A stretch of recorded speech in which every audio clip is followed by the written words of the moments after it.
being 2 o'clock, we shall move to question time, and I call Senator Birmingham. Thank you, President. It's been a while since I had the opportunity to ask a question. President, my question is to the Minister for Agriculture, Fisheries and Forestry, Senator Watt. I refer to the Minister's 15 July announcement of additional technical expertise and support to Indonesia, Timor-Leste and Papua New Guinea. I ask the Minister, have biosecurity officers, departmental officials and non-departmental veterinarians been deployed to Indonesia, and if so, in which provinces? Have vaccines now been provided to Indonesia? Thank you, Senator Birmingham. Senator Watt. Thank you, President, and I thank the Leader of the Opposition for granting me the great honour of receiving the first question on behalf of the incoming Albanese government.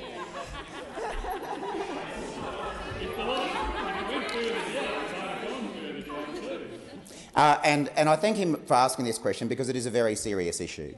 As I have repeatedly stated, both publicly, in the media and in the briefing that I just provided to all MPs, including opposition MPs, about this very serious threat, this is something that the Albanese government is taking seriously.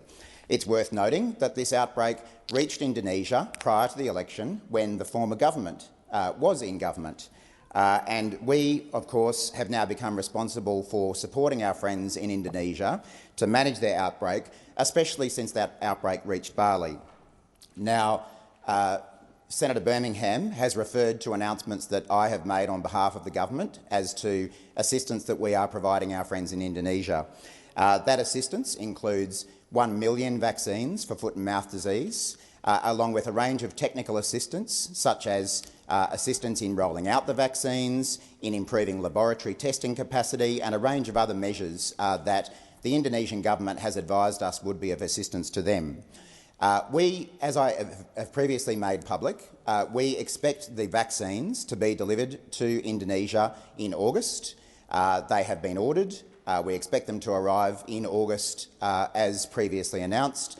The offer has, as I say, been made to provide technical assistance. I'm aware that one of our biosecurity experts has already been liaising with Indonesian authorities, and that assistance will continue to be rolled out in partnership with the Indonesian government. Thank you, Senator Watt. Senator Birmingham, first supplementary. Thanks, President. I note the Minister has confirmed the government's intention to provide 1 million vaccinations to Indonesia, but has indicated they will not be provided until August. I ask the Minister again, have biosecurity officers, departmental officials and non-departmental veterinarians been deployed to Indonesia, and if so, in which provinces? Senator Watt. Thank you, President.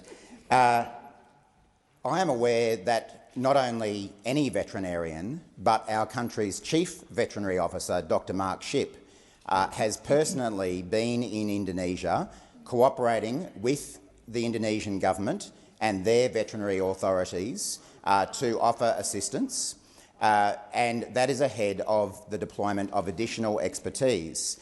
As some members opposite might know, when in government, when liaising with other governments, it's probably a good idea to do that in partnership with those governments and to work with them in a manner that works on the ground. So the Chief Vet was with me during my recent trip to Indonesia, where I met with the Indonesian Minister for Agriculture along with the head of the Disaster Management Authority, and I expect that the extra assistance that we have offered will be deployed as quickly as it possibly can in partnership with Indonesia. Senator Birmingham, second supplementary. Thanks, President. So, President, I note that none of the promised vaccinations have been provided to Indonesia yet, and none of the promised veterinarians or other support officials have been deployed to Indonesia yet. I ask the Minister, in relation to the aspect of his announcement for additional frontline biosecurity and industry preparedness measures in Australia, how many of the 18 new biosecurity officers are currently operational and at which airports? Thank you. Senator Watt.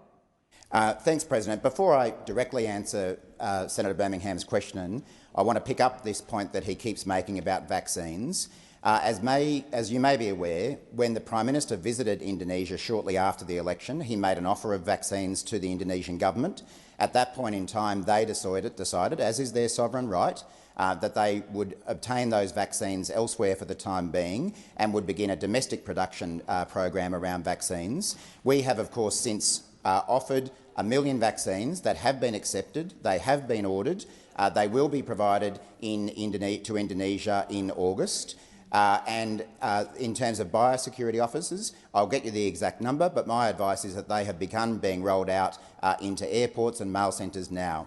While I've got 10 seconds left, I do want to make the point that those biosecurity officers will not only be deployed into airports, they will be deployed into mail centres as well, because the mail centres are the highest risk we have.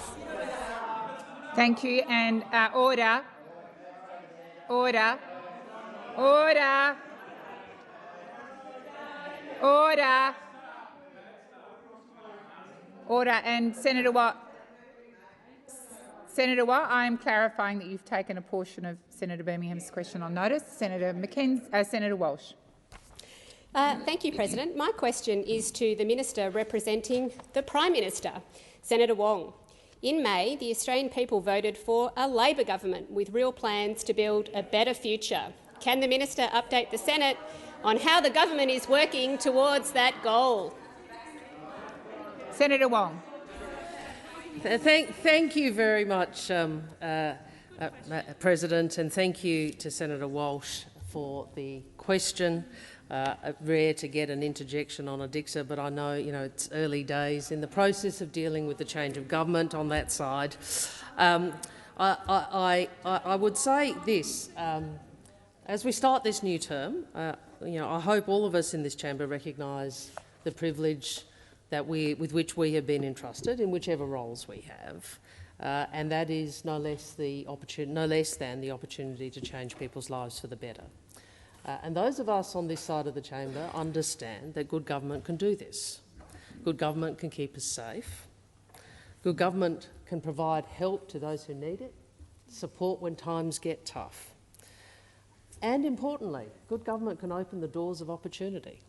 And if you listen to the remarkable first speeches that we've been hearing in the House from such a diverse, fantastic group of new Labor MPs, and look forward to our new senators as well, you hear the stories of the extent to which Labor governments have changed people's lives for the better, have enabled opportunities to be opened to people for their betterment.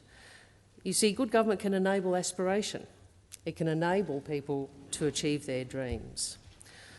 So 9 weeks ago, Australians did vote for good government. They voted for a better future. Labor's come to office at a time of great uncertainty. And we've got some an inheritance from the other side. They might not like to hear it, but it includes $1 trillion of debt from a government that wasted 10 years. It includes rising cost of living. It includes low wages growth, low wages growth. It includes climate change and its devastating impact. It's devastating impact, which they're still having a fight about. Thank you, Senator Wong. Your time has expired. Senator Walsh, first supplementary. How is the Albanese government planning for the future? Senator Wong. Well, thank you, President. Well, Labor's not wasted a day in securing a better future.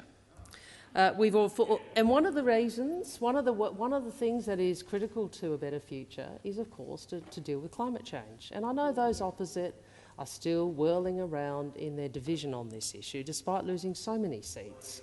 So many seats. No, they're not. Well, you lost seats to the Teals. You lost seats to the Teals. You lost seats to the Teals because the centre of mainstream Australia want action on climate change. Now, we have already formally updated Australia's nationally determined contribution under the Paris Agreement, a 43% reduction in emissions, and we're introducing legislation to make it law. And I'd say this to the opposition and it's not just the right thing to do for our climate, it's an economic opportunity, and Australians understand that. Thank you, Senator Wong. Senator Walsh, your second supplementary. Thank you, President. How is the Albanese government making sure that nobody is held back and nobody is left behind? Senator Wong. Thank you. Albanese Labor government wants to make sure Australians get the opportunities they deserve. We want to make sure Australians get the opportunities that they deserve. We want to bring people together. We want to unite Australia. Order. We've announced the Jobs and Skills Summit, and today we're introducing a bill to create Jobs and Skills Australia because we want to make sure Australians can get the skills employers want. And good governments can also make sure that the most vulnerable Australians are not left behind. We know that those in aged care and those opposite really should hang their heads in shame about how this was dealt with. COVID took a devastating toll on Australians in aged care and their families. And we know that aged care was in crisis well before the pandemic struck. I'm unsurprised that the interjections have stopped, because it was a decade of neglect under those opposite. We are beginning the work of fixing aged care. Your time has expired. Senator Mackenzie. Thank you very much, Madam President. My question is to the Minister for Agriculture, Fisheries, Forestry, Senator Watt. How many passengers have passed through Australian international airports from Indonesia since the foot-and-mouth outbreak was reported in Bali on the 5th of July 2022?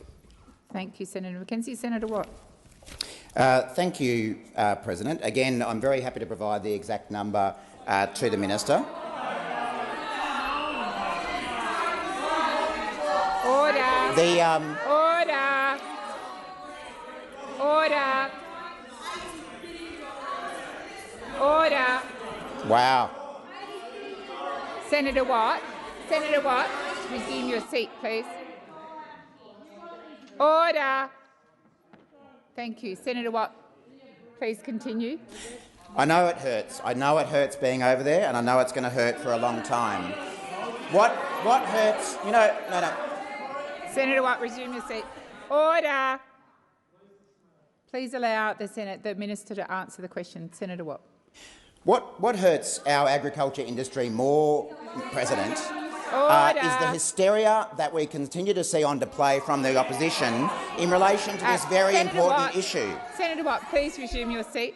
Senator Birmingham. Thanks, President. There was only one question asked. That was how many passengers have passed through Australian international airports since from Indonesia since the foot-and-mouth outbreak was reported in Bali. Senator Watt has taken that on notice already, President. It appears now he is moving simply to make political points. He's addressed the question by taking it on notice, and there's nothing further to add, clearly. Thank you, Senator Birmingham. Order, I believe. Order.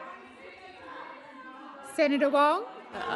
On that point of order, but I would observe. Order.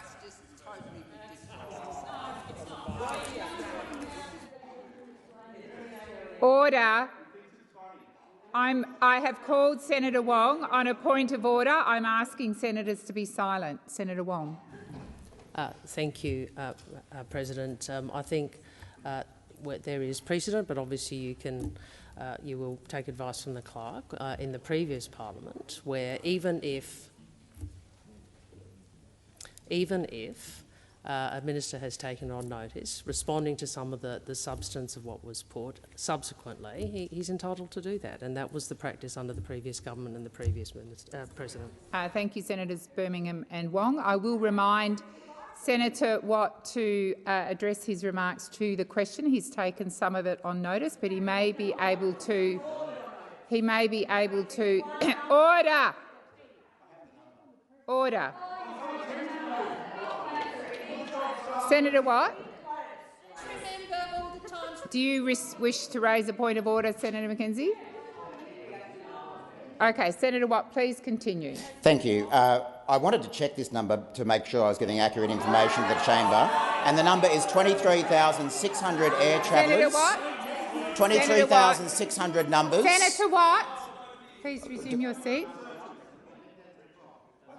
I would ask all senators, if I am directing a senator or senators to do something in particular, to please do that. I was trying to get Senator Watt to sit down so I could listen to Senator Mackenzie's reason for standing up, but I wasn't able to do that because there was too much noise. Senator Mackenzie. Thank you, Madam President. I wanted to raise a point of order, and if it isn't a technical point of order, I'd ask you to rule on this. Senator Watt answered the question by taking it on notice. He therefore ended his answer.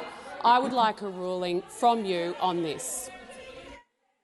Senator Watt, please resume your seat. When there's silence, I will answer that response.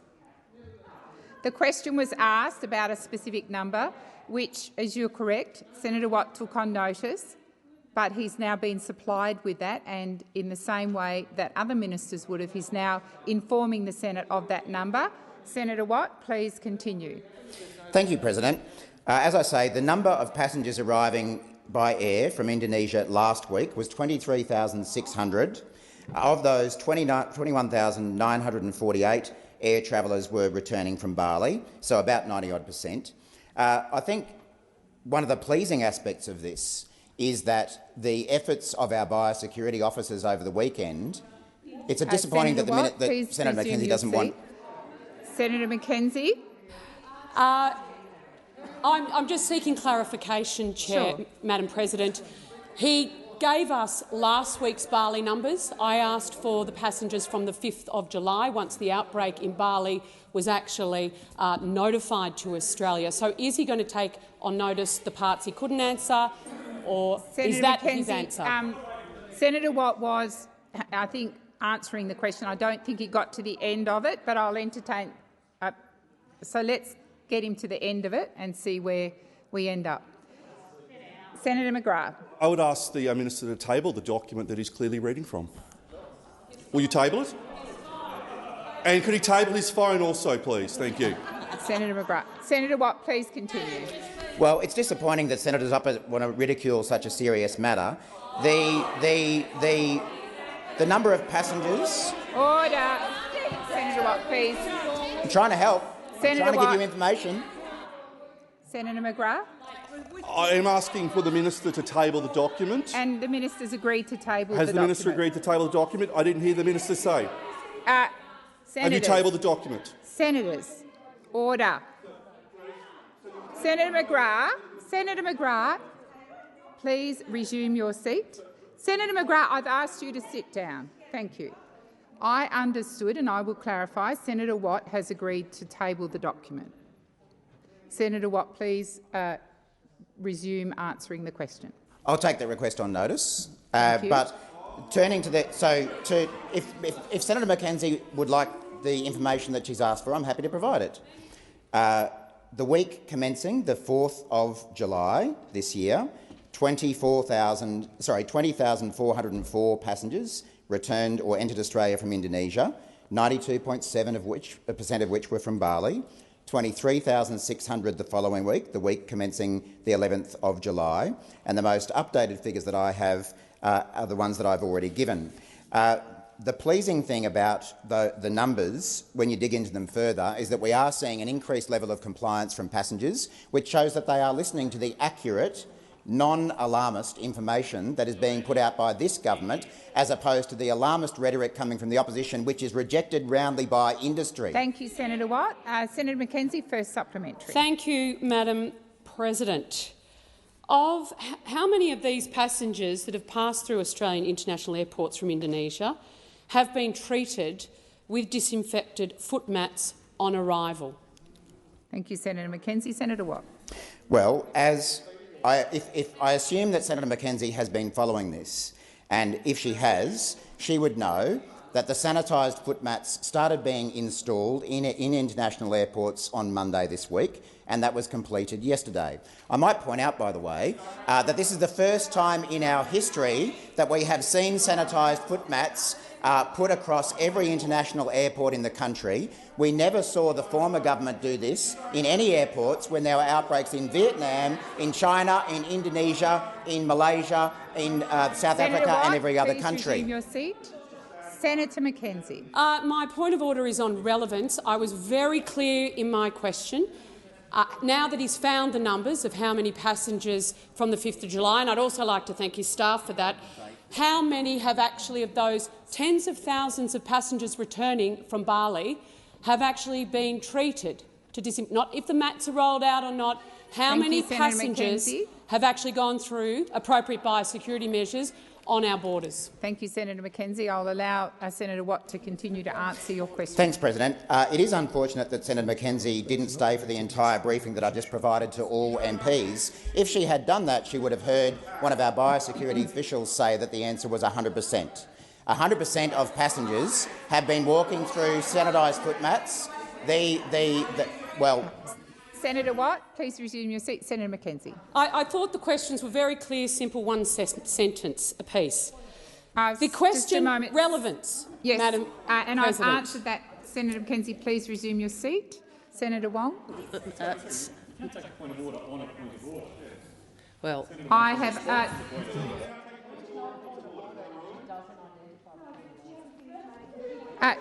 Senator Wong, please resume your seat. Senator Mackenzie, I understood that you took a point of order on relevance. Thank you. We will allow. No, I've taken your point of order. Please resume your seat. Senator Mackenzie, I've asked you to resume your seat. Senator Watt, the question was how many passengers. If you could continue. Well, thank you. I've answered the question. 100% have done so. And I might point out, when this outbreak got to Indonesia, the former government put down no sanitised foot mats and had no passengers Senator walking Watt. across them. Absolutely. Senator Watt. Thank you.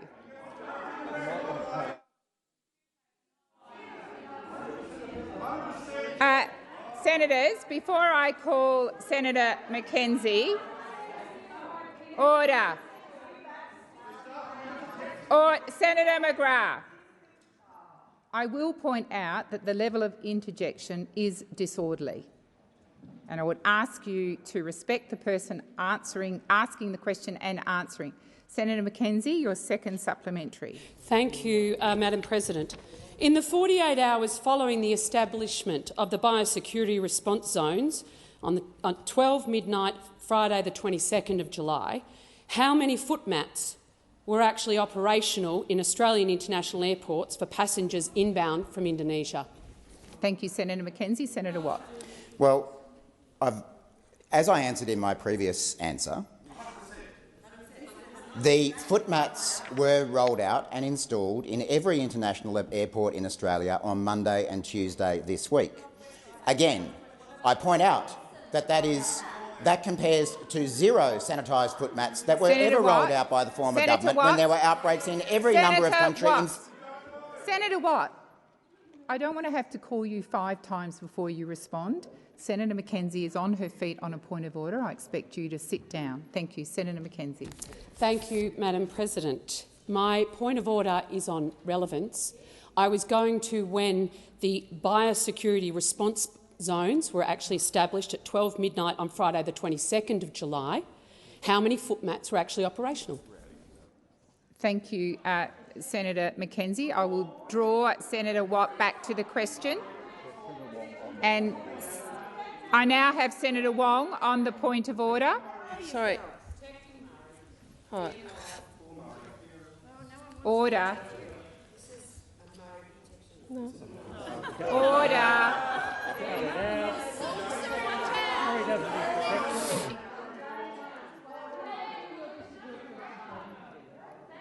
Senator Watt, did you wish to pursue? As I understand that.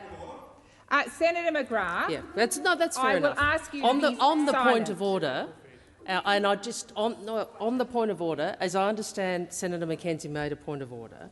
I'd make this point: a point of order is not a debating point. Senator Mackenzie is at the moment. Yeah, well, you know, that's life. That's life. We have our roles in this democracy, don't we? We all understand them. Senator Mackenzie. That's the first sensible interjection on that side of the Order. Would you like to take a point of order? Then maybe I can have mine. Thank you. I'd appreciate that. Thank you. Senator Mackenzie is engaging in debating points. Now, she's entitled to those points. There's an opportunity for her after this to do so, but it is not a point of order on relevance to tell the minister that because he's given a different date to the one she's identified in response to the answer, that somehow is not relevant. Thank you, Senator Wong. Senator Watt, you have 40 seconds remaining. Thank you, President. I don't know if I can be any more clear as to when the mats were put down, but I thank Senator Mackenzie for bringing to the attention of the chamber one of the other pioneering measures put in place by this government, which has never been done by any other government in this country, including the former government, and that is the establishment of biosecurity response zones in our international airports. I have repeatedly said that the response of this government has been the strongest biosecurity response we've ever Senator seen. Watt, please resume your seat. Senator Mackenzie. The biosecurity response zone was established. Mackenzie, How Senator many Mackenzie, mats were in order. place? Resume your seat. Resume your seat. If you are calling a point of order, you need to be immediately relevant to that point, not to debate it. So is there a point of order? Thank you. Senator Watt. So, as I say, this government is doing more than any government has ever done about any foot and mouth outbreak across the country. Sanitised foot mats, biosecurity response zones, more biosecurity officers. You Senator did nothing. Watt, We're picking up the slack. Has expired. Thank you. Order. Senator Waters. Thanks very much, President. My question is to the Leader of the Government representing the Minister for Climate Change and Energy. The International Energy Agency has said that not one new coal or gas project can be opened up if we are to stabilise temperatures at 1.5 degrees, or even if we are to reach the government's target of net zero by 2050. Will the government continue the Morrison government's policy of subsidising new coal and gas projects with public money? Thank you, Senator Waters. Senator Wong. I apologise, I'm a little slow on getting the document to the table. Can I start? No, it's my arm and a broken shoulder, mate, all right? So how about the joke?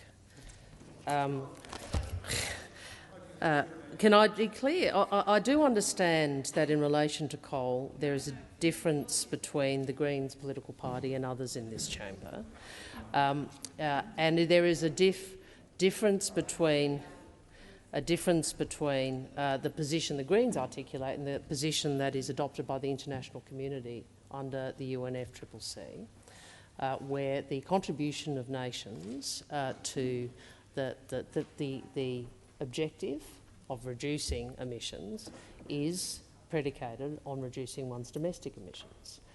Now, it is the case that under the government that we've seen over the last 10 years, we saw, I think it was 22 energy policies. None were adopted because obviously there is a strong view within their party room as to contesting the issue of climate, which we still see. But the reality is that the Labor government was elected with a very clear commitment to reduce emissions for Australia by 43% by 2030. That is the position we are taking. I know you have raised this issue of moratorium publicly. It's been your political position for some time. As I've said publicly,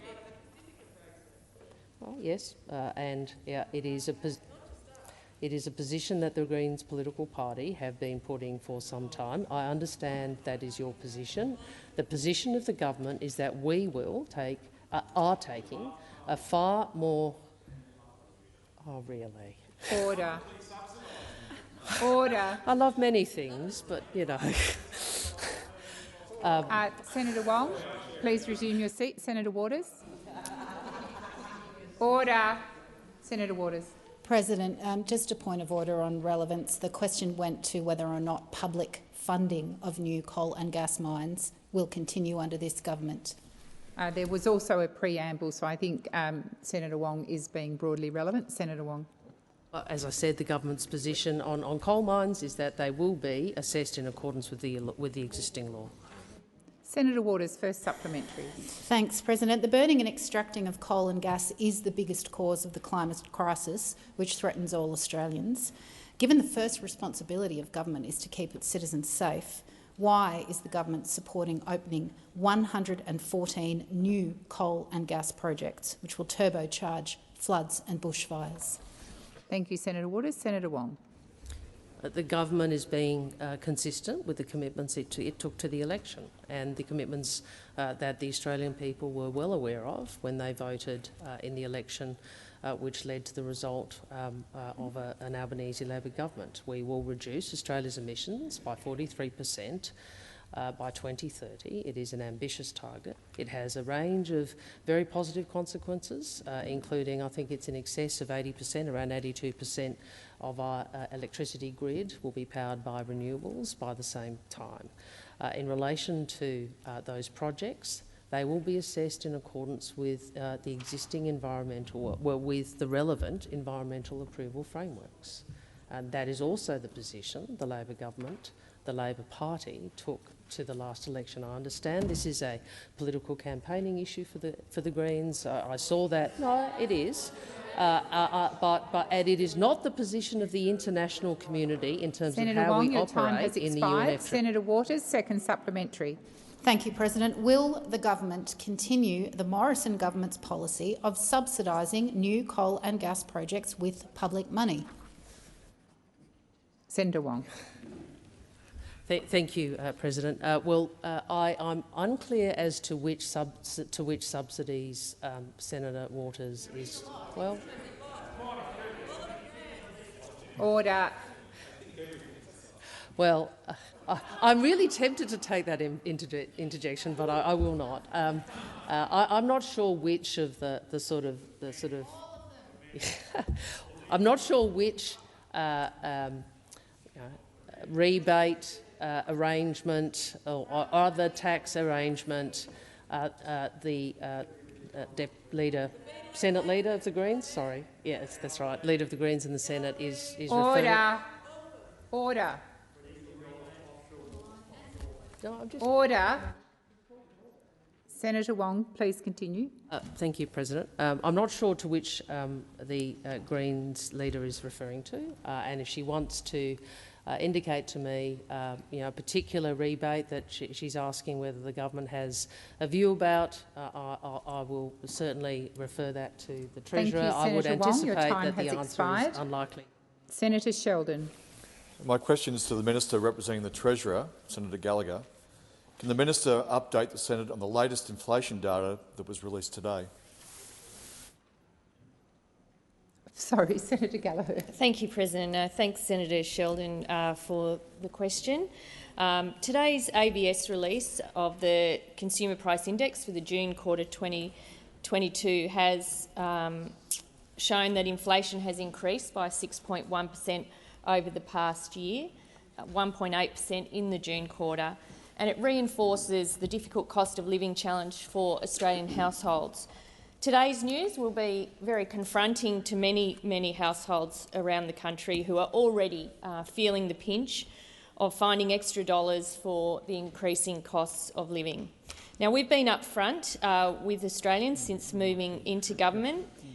We inherited a very challenging set of economic circumstances, rising inflation, rising interest rates, low wage growth and 9 years of failed policy agenda, particularly in the area of energy, but we no doubt through the course of question time we'll be able to list many more of those failures. But this is the major economic challenge facing the new government. It will be challenging for households and in the months ahead, but we are determined, working hard every day to look at ways to ease pressure on households, ensure that household incomes can keep up with some of those rising costs. Today's data shows that the most significant rises were in new dwelling purchases by owner-occupiers, 5.6%, and in fuel, 4.2%, and furniture at 7%. Annual trimmed mean inflation increased to 4.9%. Australians know inflation is high and getting higher. They feel it every day and they don't need the ABS data set to tell them that. They see it when they're in the supermarket, when they're filling the car up, or when they're paying their bills. The difficult reality is inflation is predicted to get worse before it gets better. Thank you, Senator Gallagher. Your time has expired. Senator Sheldon, first supplementary. Thank you, President. What are some of the factors contributing to higher inflation in recent months, and what can be done to tackle inflationary pressures? Senator Gallagher. Thank you, President, and I thank Senator Sheldon for the supplementary. There are a number of factors contributing to higher prices and increasing inflation. Obviously, some of these are international, such as Russia's invasion of Ukraine hitting grain and oil prices, and China's COVID suppression strategy hitting supply chains, which any of us who've engaged with business or indeed tried to engage business in the last year or so understand the impact that those effects on the supply chains are having. There are domestic pressures, though, as well, so natural disasters like floods and the new COVID waves here in Australia. All of this is having an impact, and those are really unavoidable to a certain degree. But there are other areas, I think, where 9 years of policy failure from the previous government has left us exposed. I'll give you three before I sit down.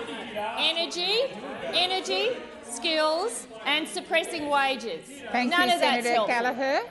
Senator Sheldon, second supplementary. Thank you. Can the minister outline what the government is doing to help ease the cost of living pressures for Australians? Senator Gallagher. Thank you. I know you're all going to listen in absolute silence. Australians know that high and rising inflation has been made worse by the decade of wasted opportunity and bad government from those sitting over there. The Albanese government's economic plan is a direct response to the economic problems left to us. High and rising inflation, flatlining productivity. I can get louder and louder if they get louder and louder. I have to. Resume your seat. I would ask that senators listen in a much quieter manner. There is a fair amount of disorderly noise in the chamber. Senator Gallagher. Thank you, President, for that protection.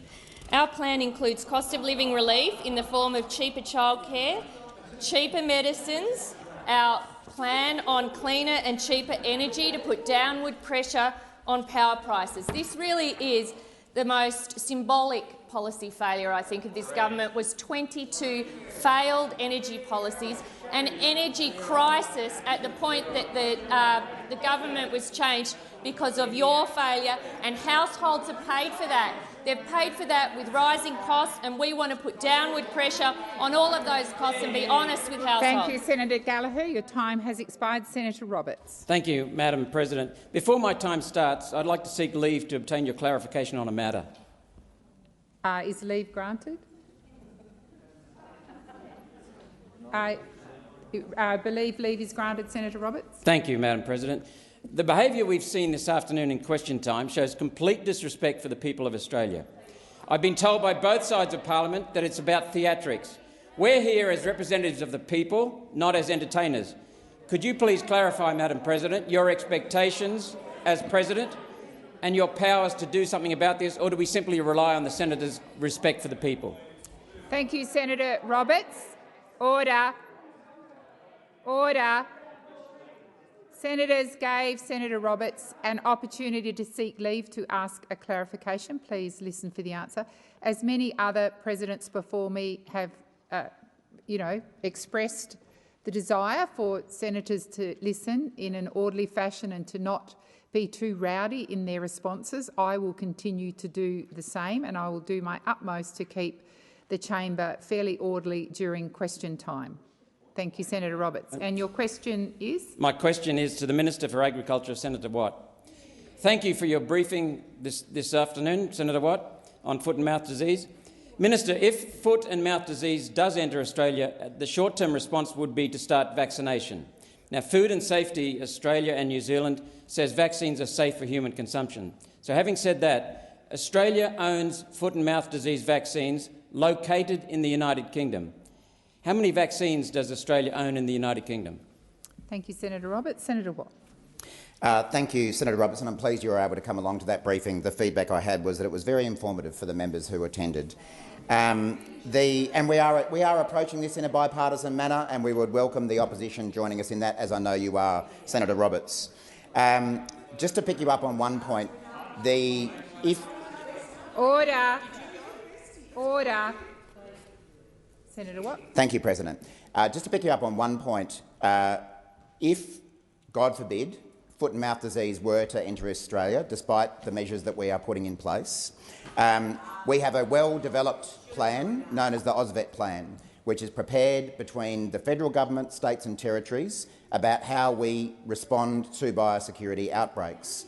Biosecurity outbreaks are managed and led by state governments with the support of federal governments, and we've seen that occur in relation to the Varroa outbreak recently, where we've been supporting the New South Wales government.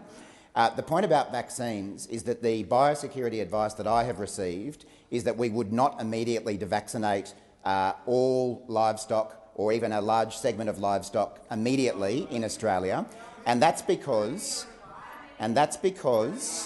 if you vaccinate your livestock, it's unfortunate that the opposition don't want to understand and listen to the measures of preparing for the outbreak. The reason you don't vaccinate, Senator Roberts, is that you are then deemed by the rest of the world as having foot and mouth disease, and that is what then prevents the export of our product overseas. It's effectively the same as having the outbreak here when you vaccinate. The idea would be that in the first instance you would impose a 72-hour livestock standstill to limit the movement of animals, and only if the outbreak got further would you consider vaccines. My advice, and I'll get this checked, is that we have approximately 1 million vaccines available to us on a stockpile, and they are available within 1 week's notice. Thank you, Senator Watt. Senator Roberts, first supplementary. Thank you, Madam President. Minister, we have 25 million cattle and 2.5 million pigs. How is 1 million enough? Senator Watt. Thank you, President. Well, as I say, Senator Roberts, the first move, should we have an outbreak here, is not to just run out and vaccinate every head of cattle, every head of sheep, pigs or goats across the country, or buffaloes for that matter. What we would actually do is to try to control the outbreak in the localised area that it is, so that it didn't spread further afield. If it did spread further afield, that's when we would look to vaccinations as an alternative. It is not the only alternative that we would have, but it is certainly one, and we would be able to access other vaccines at very short notice. What we are actually prioritising in relation to the supply of vaccines at the moment is providing them to Indonesia. And the reason we're doing that is because if we can bring that outbreak under control in Indonesia, that is not only in their national interest, it is in our national interest. We have continued to have very productive discussions with the Indonesian government about what other vaccines and other assistance that we can provide, but my priority right now is keeping the disease out, and that's why we want to support the vaccine rollout in Indonesia. Thank you, Senator Watt. Senator Roberts, second supplementary. Thank you, Madam President. Why are these vaccines not already in Australia? We're one of the largest cattle and related product producers in the world. Speed of response is critical to protecting our biosecurity. Why are these not being brought to Australia now as a precaution? Senator Watt. Thank you, Senator Roberts. As I say, vaccination is not the first measure that you would undertake if there was an outbreak, but there are a couple of other reasons for why we haven't got those vaccines here now. The first of which, there are sometimes issues about the bringing in of live virus into a country, and the responsible members of the opposition understand this. In addition, though, we don't necessarily know what strain of the disease we would have in Australia, and we want to make sure that the vaccines that we obtain will actually be effective for the strain of the virus that we would get if we were to get it. In fact, some of the technical support that we have started providing to Indonesia, it was actually to help them diagnose the strain of virus that they had, so that we could then go out and procure the vaccines that would deal with that particular strain. There's no point sending vaccines to people if they don't work for a particular strain of the virus, and we would need a little bit of time to diagnose the strain that we have here in Australia, so that we could then very quickly obtain the correct vaccines to deal with the version of the virus that we got. Thank you, Senator Watt. Senator Cash. Thank you, Madam President. My question is to the Minister representing the Minister for Employment and Workplace Relations, Senator Watt. At a press conference on the 5th of June this year, the Prime Minister declared, "This is a government that I lead that will be consultative, that will work with business, there's a new show in town. What consultation did the minister have with the construction industry and/or the Australian Building and Construction Commission prior to and in relation to the snap announcement on Sunday, the 24th of July 2022, that the ABCC, in its powers, will be pulled back to the bare legal minimum as of yesterday? Thank you, Senator Cash. Senator Watt. Thank you, President. Now, I did a fair amount of preparation for question time, and I anticipated the kind of questions that I might receive from the opposition. But never in my wildest dreams did I hope that I would get a question from Senator Cash about lawlessness and the rule of law when it comes to industrial relations. But there you go. There you go. We've had it. Now, it is well understood that this government consulted prior to the election about its policy in relation to the ABCC. What is also well understood about the ABCC is that it has been an utterly ineffective organisation. Please resume your seat. Senator Cash. Thank you, Madam President. I rise on a point of order in relation to direct relevance. The question was quite specific. It was not in relation to the abolition of the ABCC. It was in relation to the announcement on insiders on Sunday, the 24th Senator of July. Cash, the practice is not to repeat the question. It is a very concise question, Madam President, and the minister is in no way being directly relevant. You used the words in your initial part of your question as consultative with business, and then you went specifically to the ABCC. And Senator Watt is, I think, presently describing the consultative piece, so I think he is being broadly relevant, but I shall continue to listen carefully. Thank you, Senator Watt. Thank you, President. As I say, I don't think that it could have come to any surprise of anyone in the building industry or anyone in the opposition that this government's agenda was to abolish the ABCC. And why is that? That is because we have seen a gross waste of taxpayers' funds prosecuting workers for stickers on their helmets and flags on their worksite. This organisation has spent nearly $500,000 pursuing Lend-Lease over the display of Eureka flags. Please resume your seat. Senator Cash. Thank you, Madam President. And again, in relation to direct relevance, it is very clear that the minister is not going anywhere near the actual question. The question, as I stated, was in relation to a specific announcement on a specific day that came into effect yesterday. Thank you, in relation to your previous ruling, if that is to stand, I would ask you to review it tonight and report back to the chamber Senator tomorrow. Cash, please resume your seat. I can't direct the minister to answer your questions. I can ensure that the minister is relevant to the points that you've outlined in your question. And I believe that Senator Watt is being relevant. I am listening carefully, and if he's not being relevant, I will draw him back to the broad basis of your question, which went to consultation, business, the construction industry and the ABCC. Senator Watt. Thank you, President. As I said at the outset of my answer, there was wide consultation across the industry before the election about the policy, and I understand it may come as a shock to people in Australia to have a government that delivers on its election promises, because of Senator Senator Cash. Please resume your seat. Order. Order. Order. You are being disorderly. Please allow the minister to continue to answer the question. Senator Watt. Thank you, President. As I say, it may come as a shock to the people of Australia to have a government that delivers its election promises, because, of course, that stands in great contrast to the former government, one of whose leaders was Senator Cash, who promised an independent corruption commission and never got around to doing it. Unlike that, we are delivering on our promises. Senator Brockman.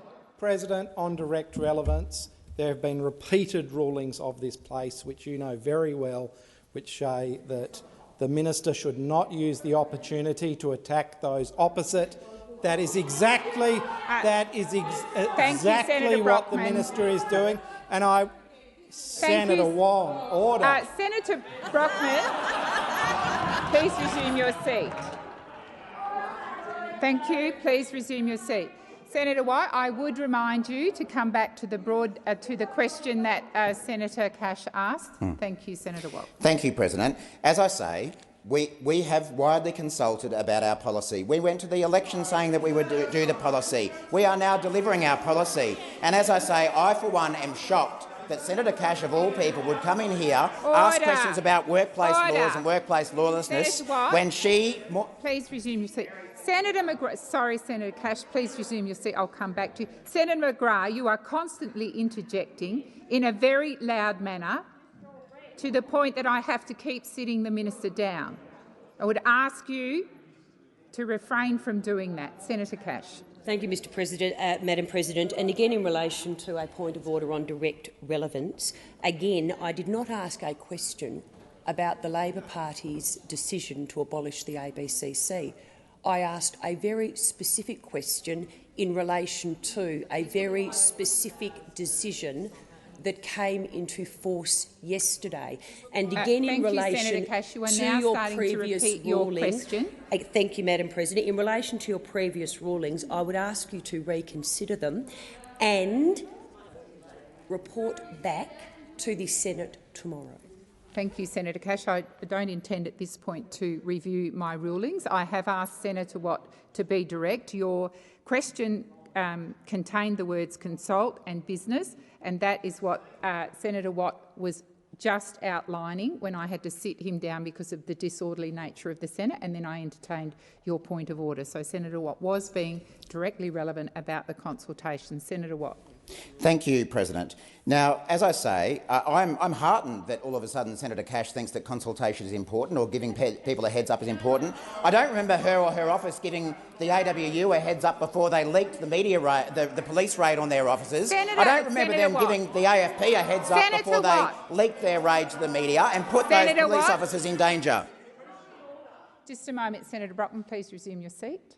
Senator McGrath, I have specifically called you out for being disorderly, and you've completely ignored me and continued to be disorderly. I would ask you to respect my ruling when I asked you to just tone it down a slight decibel or two. Senator Brockman.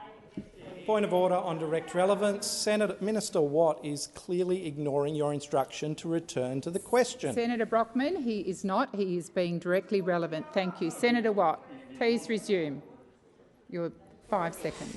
Thank you. I am advised that since the election there has been further consultation with the National Workplace Relations Consultative Council. Thank you, Senator Watt. Your time has expired. Senator Cash, first Thank you, Madam President. A supplementary question. In relation to the announcement on Sunday, what consultation did the minister have with the CFMMEU, the ACTU and or any other union prior to and in relation to that announcement?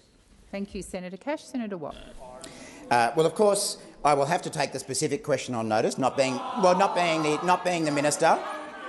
Well, it's not my portfolio. I've been a little busy on foot and mouth disease. Order. No. Order.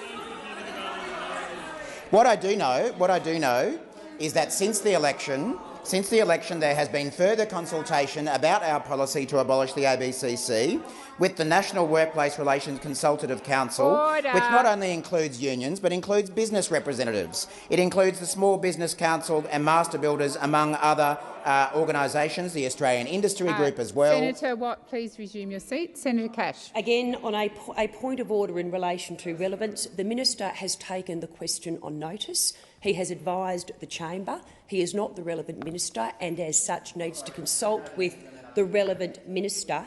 In relation to any further commentary, it is not relevant in relation— I said that up front. All right, thank you. Please resume your seat. Thank you. Senator Wong. Thank you, President. Well, on the point of order, I made the same point of order that I made earlier, that the point of order that the Deputy Leader of the Opposition has made is erroneous.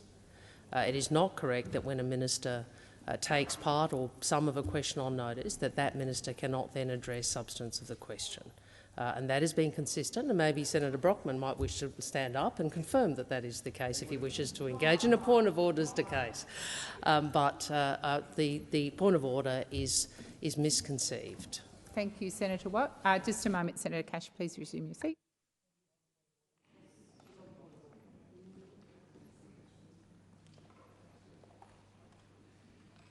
Cash. The substance of the question, as has been referred to by the Leader of the Government, is actually in relation to the specific announcement on Sunday. It is not a wide-ranging substance. Cash, it is the announcement Senator on Cash, Sunday.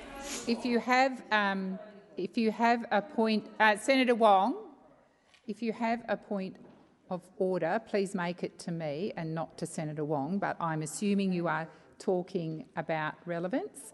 My understanding. Thank you.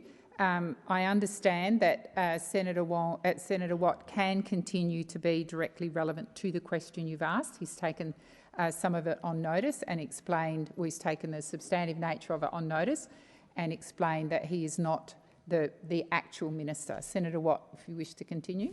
Thank you, President. Now, I know the concept of consulting unions, again, is something that is foreign to the opposition, something that they never did in government. But unlike the opposition, this government consults both business and industry groups and unions. We see that there is a place for both in the workplace relations system, and that's why, as I say, the advice I've received is that we have continued to consult the National Workplace Relations Council since the election. Your time has expired. Senator Cash, second supplementary. Thank you, Madam President. Does the minister believe that the courts were wrong when they found the CFMMEU were in breach of industrial laws on the 80 occasions the ABCC brought an action against the union and were successful? Is he questioning the independence of our judiciary? Senator Watt. Thank you, President. Well, unlike Senator Cash, I never question the independence of our judiciary, and I don't grossly politicise judicial-type bodies like Senator Cash did among her colleagues with the AAT, for instance. We do believe in an independent judiciary, and I have no reason to disagree with any decision of any court. But what I do know, again, is that I am absolutely gobsmacked that Senator Cash, of all people, would come into this chamber and talk about lawlessness, the rule of law and compliance with the law, when her office infamously leaked a police raid on the Senator AWU Watt, and was caught. Senator Watt, please resume your seat. Senator Birmingham. President, a point of order on a matter of relevance. And the standing orders are very clear about the need for direct relevance.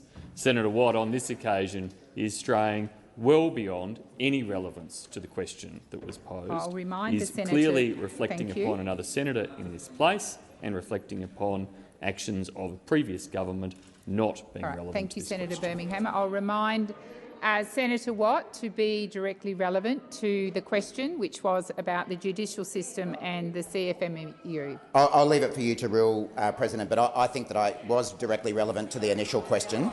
And as I say, all I can say is that of every single person over on that side, and I know there's not as many as there used to be, there is no one less qualified to talk about the independence of the judiciary, about the rule of law or about lawlessness than Senator Cash. She became notorious across this country for ignoring the rule of law, for her office leaking police information to the media. Senator Birmingham. Again, President, Senator Watt is reflecting on another senator in this place. Senator Watt is not being relevant to the question, which relates to the actions of the ABCC on 80 occasions successfully bringing proceedings and it's not to court. Appropriate, he is making Senator general Birmingham, reflections. To repeat the question. I wasn't repeating the whole question, I understand President. your point is on relevance about the answer that Senator Watt's giving, and that's what I'll consider. Thank you. Senator Wong. On the point of order, if the assertion is that there have been reflections on a senator, Senator Cash has an opportunity under the standing orders to remedy that, and if she wishes to, take that, we'll be very happy to facilitate that discussion. Thank you, Senator Wong. Sit down, please, Senator. Senator McGrath, please resume your seat. Please resume your seat. Please resume your seat. Senator McGrath, please resume your seat. Thank you. Rich.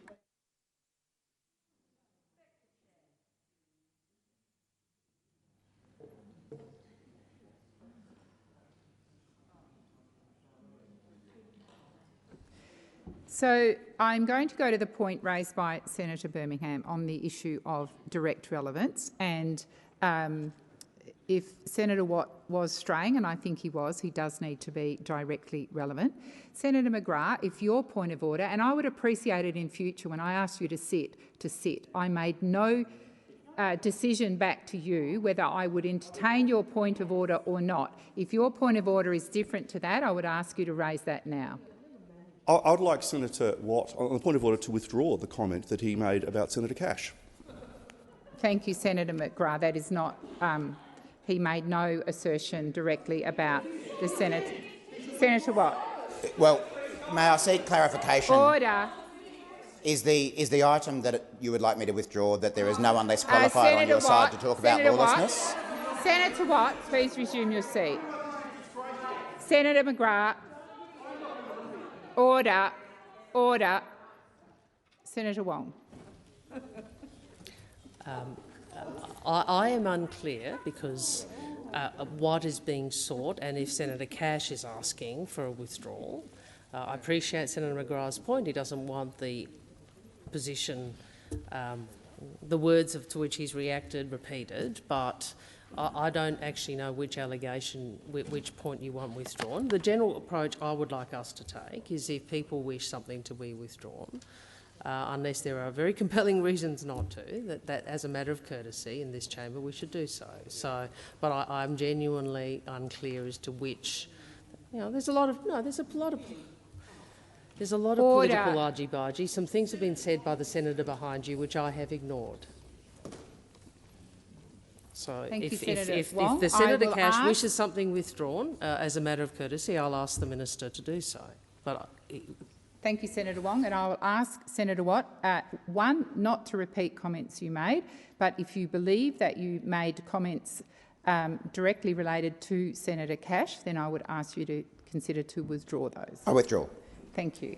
And you have 11 seconds remaining. Thank you, President. As I say, this government makes no apologies for consulting both unions and business about important workplace relations reforms. The former government didn't do it. They don't understand the need to do so. Thank you, Senator Watt. Your time has expired. Senator Wong. I ask that further questions be placed on notice. Thank you.